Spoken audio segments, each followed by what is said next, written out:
In a typical class, there'll be some children who excel at reading and others who find it difficult. So what actually makes children good readers or bad readers?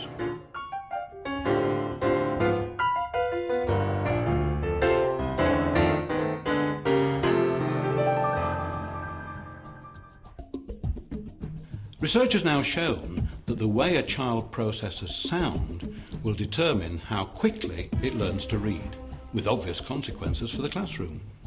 Some children who have difficulty learning to read also have problems detecting changes in rhythm. So rhythm is extremely important both in reading and indeed learning to process language generally.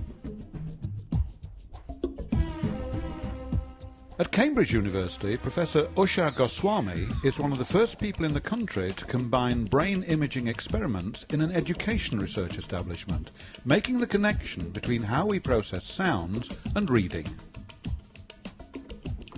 Dr. Jenny Thompson is working with her on the underlying causes of dyslexia. It's commonly thought that dyslexia is a visual problem looking at words on a page, but actually the research coming out now is suggesting it's probably more of an auditory problem. So it's linking those letters that you see on the page to sounds that you store in your head.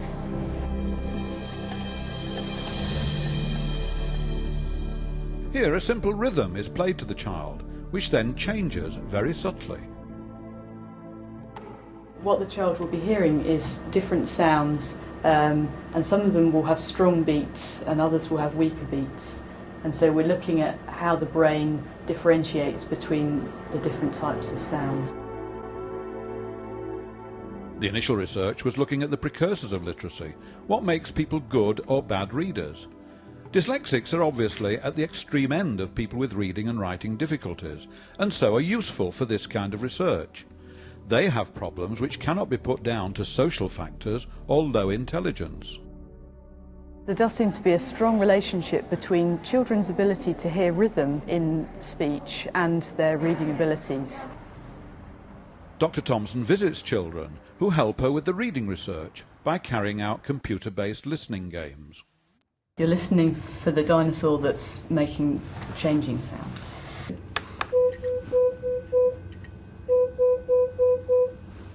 The yellow one. Okay. He was hearing two sets of sounds, one where the sounds were identical, and in one set the sounds were varying in loudness, so they were becoming louder and quieter, as happens in speech.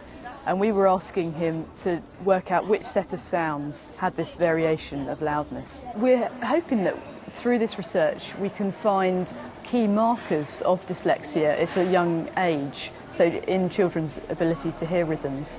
But also it's just backing up reading instruction that teachers do. In early years, children play syllable clapping games and nursery rhymes. Our research is really showing that these kind of things are crucial to later reading development. The results suggest that teaching reading and writing should place emphasis on rhyme and syllable level information, sounding out words. Playing music can help as well. For example, clapping out a rhythm in accompaniment to a nursery rhyme. Jack and Jill went up the hill. It allows the child to coordinate a natural rhythm which helps with reading and writing. Too much of it, of course, will eventually drive you daft, so don't overdo it.